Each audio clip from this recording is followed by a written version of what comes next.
Hey everyone, welcome to biology eighties. बच्चों, जैसा कि आप सभी को पता है CUET 2026 की एप्लीकेशन फॉर्म रिलीज हो चुके हैं। 30 जनवरी रात 11:50 तक आप लोग CUET 2026 के फॉर्म फिल कर सकते हैं। और आज की वीडियो में मैं आप लोगों को CUET 2026 की form filling process step by step process बताने वाली हूँ। लेकिन जिससे पहले हम फॉर्म फिलिंग की प्रोसेस स्टार्ट करें बच्चों, मैं चाहती हूँ आप लोगों को पता होना चाहिए कि ये CUET एग्ज़ाम क्या है। क्यों मैं बार बार हर वीडियो में आप सभी नीट एस्पिरेंट से रिक्वेस्ट कर रही हूँ कि हर नीट एस्पिरेंट बच्चा, हर मेरा नीट 2026 की तैयारी कर रहा बच्चा CUET का फॉर्म भी ज़रूर भरे।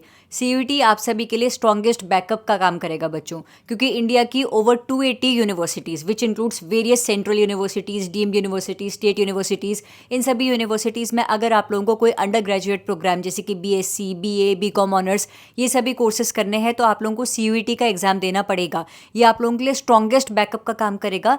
इसीलिए हर नीट एस्पिरेंट CUET का फॉर्म भी ज़रूर फिल करेगा। CUET क्या है, कौन कौन सी यूनिवर्सिटीज़ में आप CUET के जरिए एडमिशन ले सकते हैं, CUET का पेपर पैटर्न क्या है, क्या मार्किंग स्कीम होने वाली है, क्या एलिजिबिलिटी क्राइटेरिया है, रजिस्ट्रेशन फ़ी कितनी होने वाली है, CUET से रिलेटेड हर एक डिटेल की ये वीडियो मैंने अपलोड करी हुई है बच्चों। तो CUET से रिलेटेड आपके मन में जो कुछ भी डाउट है उसको क्लियर करने के लिए प्लीज़ मेरे यूट्यूब चैनल पर इस वीडियो को ज़रूर देखिएगा। इस वीडियो को देखने के बाद इसमें मैंने ये भी एक्सप्लेन किया हुआ है कि किन किन डॉक्यूमेंट्स की आप लोगों को ज़रूरत पड़ेगी, फॉर्म फिलिंग के टाइम पर क्या क्या चीज़ें आपको ध्यान में रखनी है। जब आप लोग ये वीडियो देख लेंगे, भले ही तुम 1.5-2x की स्पीड पर देखो, पर प्लीज़ इस वीडियो को ज़रूर देखना ताकि तुम्हारा CUET रिलेटेड हर एक डाउट क्लियर हो जाए और उसके बाद फिर तुम फॉर्म फिलिंग की प्रोसेस स्टार्ट करना। Now before we begin with form filling process, मैंने फॉर्म फिलिंग को विद इन 5 मिनट्स तुम्हें कंप्लीट करके बताया हुआ है। तुम यूट्यूब पर भी जितने भी फॉर्म फिलिंग वीडियो देख रहे होंगे, तुम देख रहे होंगे कि विद इन 15 मिनट्स हर YouTube creator form filling process को कंप्लीट कर ले रहा है। वो इसलिए क्योंकि हम आपको एक एक अल्फाबेट टाइप करके नहीं शो कर रहे हैं, फटाफट बता रहे हैं कि बच्चों यहाँ पे नेम एंटर करना है, यहाँ पे फादर्स नेम एंटर करना है, यहाँ पे मदर्स नेम एंटर करना। लेकिन तुम 15 मिनट 5 मिनट नहीं लोगे मेरी जान, तुम 25 मिनट लो, 50 मिनट लो, तुम भले ही ज़्यादा टाइम ले लो, लेकिन इत्मीनान से बहुत केयरफुली CUET का फॉर्म भरना। भले ही CUET की करेक्शन विंडो भी ओपन होगी, 2 से 4 फरवरी तक करेक्शन विंडो ओपन होगी, जिसमें आप अपने फॉर्म में जो आपने डिटेल्स एंटर करी है उन्हें करेक्ट कर सकते हैं। लेकिन ध्यान रखना, हर एक फील्ड में करेक्शन अलाउड नहीं होता है। दूसरा, हम करेक्शन विंडो के भरोसे क्यों रहे? पहली बार भी जब तुम CUET का फॉर्म भर रहे हो, रजिस्ट्रेशन जब करोगे, मेक श्योर कि हर एक डिटेल को जब तुम एंटर कर रहे हो चेक करो कि जो डिटेल मैं एंटर कर रहा हूँ, जो स्पेलिंग में एंटर कर रहा हूँ, सही एंटर कर रहा हूँ या फिर नहीं। ठीक है। CUET के फॉर्म फिल करने से पहले कुछ पॉइंट्स जिन्हें तुम्हें ध्यान में देना है। आप लोगों को अपने एक एक्टिव मोबाइल नंबर और ईमेल आईडी सबमिट करनी है बच्चों फॉर्म फिलिंग के टाइम पर। एक्टिव वर्ड से मेरा ये कहना है कि ऐसा मोबाइल नंबर एंटर करना जिसमें मैसेजेस आ रहे हों, मैसेजेस रिसीव हो रहे हों, और ईमेल आईडी एक्टिव ऐसी जिसकी जीमेल स्टोरेज फुल ना हो रखी हो, कि तुम्हारे पास मेल में OTP आया और तुम्हें OTP रिसीव ही नहीं हो रहा है क्योंकि जीमेल स्टोरेज फुल है। ठीक है ना। तुम्हें अपना एक एक्टिव मोबाइल नंबर चाहिए होगा। एक ऑल्टरनेट मोबाइल नंबर भी फॉर्म फिलिंग के टाइम पर मांग रहा है। अपने मम्मी पापा में से किसी एक का मोबाइल नंबर और ईमेल आईडी भी आप लोगों को एंटर करनी है। मेक श्योर आपका आधार कार्ड मोबाइल नंबर से लिंक्ड है, क्योंकि अगर तुम आधार कार्ड से रजिस्ट्रेशन करा रहे हो तो तुम्हारे उस नंबर पर OTP आएगा जो कि आधार कार्ड से लिंक्ड है। ठीक है जी। इसके अलावा जितने भी मेरे कैटेगरी वाले स्टूडेंट्स हैं, SC, ST, OBC, EWS category से बिलोंग करते हैं, अगर आप लोगों के पास अपना कैटेगरी सर्टिफिकेट रजिस्ट्रेशन के टाइम पर मौजूद नहीं है और आपने अप्लाई किया हुआ है, तो जब आपने कैटेगरी सर्टिफिकेट के लिए अप्लाई किया होगा तो आप लोगों को एक रिसीट मिली होगी। उस रिसीट का नंबर आप लोग एंटर कर सकते हो। आप लोगों के पास ऑप्शन आएगा कि रिसीट नंबर एंटर करो, और अगर आप लोगों के पास कैटेगरी सर्टिफिकेट है तो फिर कैटेगरी सर्टिफिकेट का नंबर आप लोग एंटर कर सकते हो। ठीक है। अगर कैटेगरी सर्टिफिकेट है तो येस मार्क करना, कैटेगरी सर्टिफिकेट के ऊपर पे जो नंबर लिखा होता है वो एंटर करना। अगर कैटेगरी सर्टिफिकेट नहीं है, अप्लाई के लिए दे रखा है, तो अप्लाई करने के बाद जो रिसीट मिली होगी उस रिसीट को एंटर करना। जनरल कैटेगरी के स्टूडेंट्स के लिए कोई भी कैटेगरी सर्टिफिकेट अपलोड नहीं करना होता है। फॉर्म फिलिंग के टाइम पर सिर्फ 2 डॉक्यूमेंट्स आप लोगों से मांग रहा है बच्चों। एक आपकी passport size photograph 10 to 200 KB जिसका साइज होना चाहिए। सिग्नेचर मांग रहा है, scan copy of your signature 10 to 50 KB जिसका साइन होना चाहिए। इसके अलावा UDID card for students with disability. तो मैंडेटरी 2 डॉक्यूमेंट्स हैं, passport size photograph and signature, इसका ध्यान रखिएगा। तो let's begin with CUET 2026 form filling process. CUET की ऑफिशियल वेबसाइट CUET.nta.nic.in पर जाइए बच्चों। इस पेज में registration for CUET 2026 is live, इस पर क्लिक करिएगा। रजिस्ट्रेशन फॉर CUET पे क्लिक करिएगा, न्यू रजिस्ट्रेशन पर जाइएगा, सारे इंस्ट्रक्शंस को रीड करिएगा। यहाँ पर रजिस्ट्रेशन का फी स्ट्रक्चर मेंशन्ड है। I have read all the instructions and downloaded information bulletin पर क्लिक करिए and click here to proceed पर जाइए। आप लोगों के पास सबसे पहला पेज ओपन हो गया है आप लोगों की एप्लीकेशन विंडो का, जिसमें आप लोगों को अपनी पर्सनल डिटेल्स एंटर करनी है। अपना नाम, guardian's name, date of birth, gender enter करिए। मेक श्योर आप लोग अपना नाम वही एंटर कर रहे हैं जो कि आपकी क्लास 10th की मार्कशीट में मेंशन्ड है बच्चों। कंफर्म पर्सनल डिटेल्स में वापस से अपना नाम, guardian's name, date of birth, ये सारी चीज़ें आप लोगों को एंटर करनी है। अपना प्रेजेंट एड्रेस एंटर करिए। प्रेमिसेस नेम में अपना हाउस नंबर, जैसे कि अगर आपका हाउस नंबर C14, C13, जो कुछ भी आपका हाउस नंबर है वो एंटर किया। अपनी सब लोकेलिटी एंटर करी, लोकेलिटी एंटर करी, किस स्टेट किस डिस्ट्रिक्ट से बिलोंग करते हैं, क्या पिन कोड है वो एंटर किया। कम्युनिकेशन एड्रेस में आप लोग अपनी ईमेल आईडी एंटर करेंगे। कंफर्म ईमेल आईडी में दोबारा से ईमेल आईडी डालेंगे। अपना एक्टिव मोबाइल नंबर जिसमें मैसेजेस आ सकते हैं वो डालिए। एक ऑल्टरनेट मोबाइल नंबर भी आप एंटर कर सकते हैं। अगर आपका प्रेजेंट एड्रेस और परमानेंट एड्रेस सेम है तो सेम एज परमानेंट एड्रेस पे आप लोग टिक करिए।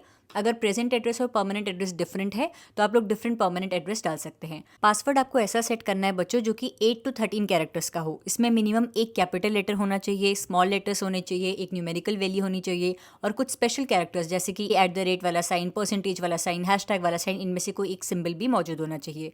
कैप्चा एंटर करिए और फिर सबमिट कर लीजिएगा। इसके बाद जो जो डिटेल्स आपने प्रोवाइड कराई है आप लोग उसको एक बार रीचेक कर लीजिएगा कि आपने सही प्रोवाइड कराई है। फिर इन सब पे टिक कर लीजिए कि मैंने अपना नाम, अपना एड्रेस, अपना मोबाइल नंबर सब सबमिट कर लिया है। I agree and submit and send OTP। अब आपके रजिस्टर्ड मोबाइल नंबर पर एक OTP आ गया होगा बच्चों, उसे एंटर करिए एंड सबमिट रजिस्ट्रेशन फॉर्म पर जाइए। अब आपके सामने एक पेज ओपन होगा जहां पर आपको दिखेगा कि आपका एप्लीकेशन नंबर जनरेट हो चुका है। कंप्लीट एप्लीकेशन फॉर्म पर जाइए बच्चों।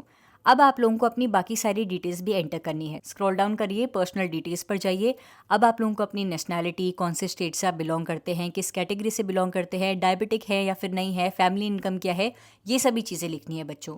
अच्छा, अगर आप लोग जनरल कैटेगरी से बिलोंग करते हैं, कोई सर्टिफिकेट नहीं अपलोड करना है। अगर रिजर्व कैटेगरी से बिलोंग करते हैं तो अपना कैटेगरी सर्टिफिकेट का नंबर एंटर करिए। अगर सर्टिफिकेट के लिए अप्लाई किया हुआ है तो अप्लाई करने वाली रिसीट का नंबर एंटर करिए। बाकी डिटेल्स जो आपसे पूछ रहा है कि आप एक्स सर्विसमैन के चाइल्ड हैं, इस पर एंटर करिए। NCC कोटा वाले हैं वो एंटर करिए। फिर इसके बाद कैप्चा एंटर करिए और सेव एंड नेक्स्ट पर चले जाइए बच्चों। जब ये पेज आपका सबमिट हो जाएगा उसके बाद अब आपके पास नेक्स्ट पेज ओपन होगा जिसमें आप लोगों को मेंशन होगा कि आप लोग PWD या PWBD कैटेगरी से बिलोंग करते हैं। अगर बिलोंग करते हैं तो येस करिए, अदरवाइज नो करिए, कैप्चा एंटर करिए और उसके बाद सबमिट और नेक्स्ट पर चले जाइए। अब आपके सामने एक और पेज ओपन हो गया है जहां पर आप लोगों को अपना ID कार्ड सबमिट करना है।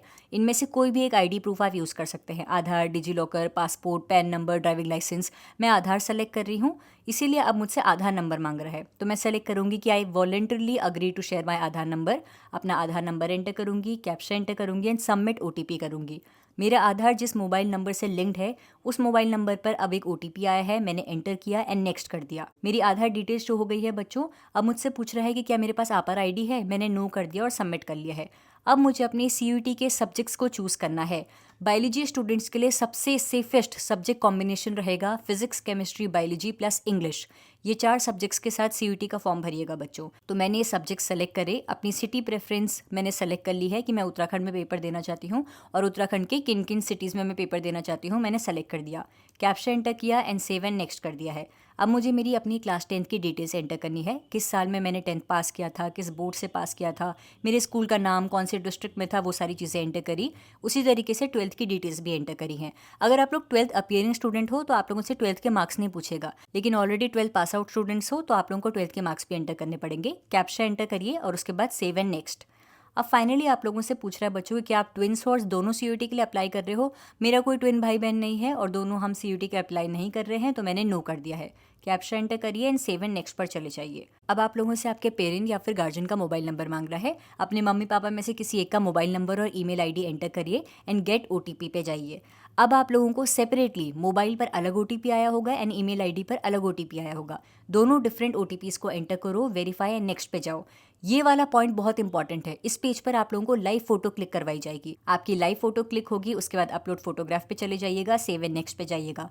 अब आप लोगों को आपकी पासपोर्ट साइज फोटोग्राफ और सिग्नेचर अपलोड करने हैं बच्चों। जो साइज रेंज बताई है उसी साइज रेंज में आप लोग अपने डॉक्यूमेंट्स अपलोड करिए, कैप्चा एंटर करिए एंड सेव एंड नेक्स्ट पर चले जाइए। अब अपनी सारी डिटेल्स को रिव्यू करिए कि आपने सारी चीजें फिल कर ली है, I agree, final submission of application. अब नेक्स्ट स्टेप आता है कि आपको अपनी ईमेल ID वेरीफाई करनी है। कैप्चा एंटर करिए and submit and get OTP पर जाइए।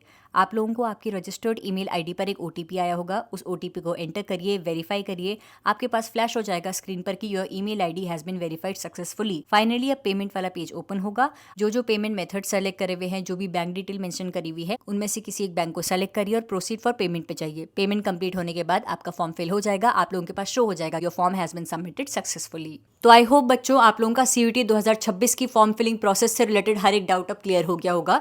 फिर भी मन में कोई भी क्वेश्चन लग रहा है तो प्लीज़ मुझे इस वीडियो के कमेंट सेक्शन में ज़रूर बताइएगा। अगर आपको लग रहा है कि दी हमें समझ नहीं आ रहा है सब्जेक्ट कॉम्बिनेशन कैसे चूज़ करें, कौन कौन से कोर्सेज के लिए हमें अप्लाई करना चाहिए, उसके रिगार्डिंग भी कोई वीडियो चाहिए तो वो भी मुझे कमेंट सेक्शन में ज़रूर बताइएगा। और एक बार जैसे ही तुम्हारा CUET 2026 का फॉर्म फिल हो जाए, प्लीज़ इस वीडियो के कमेंट सेक्शन में मुझे बता देना फॉर्म सक्सेसफुली सबमिटेड, ऐसा कुछ करके प्लीज़ मुझे अपडेट दे देना, ताकि मुझे लगे कि हाँ जो वीडियो मैंने अपलोड करी थी तुम्हारे लिए वो फ्रूटफुल रही, तुम्हारे किसी काम तो आई। ठीक है जी, thank you so much for watching this video and stay tune for upcoming videos बच्चों। Thank you.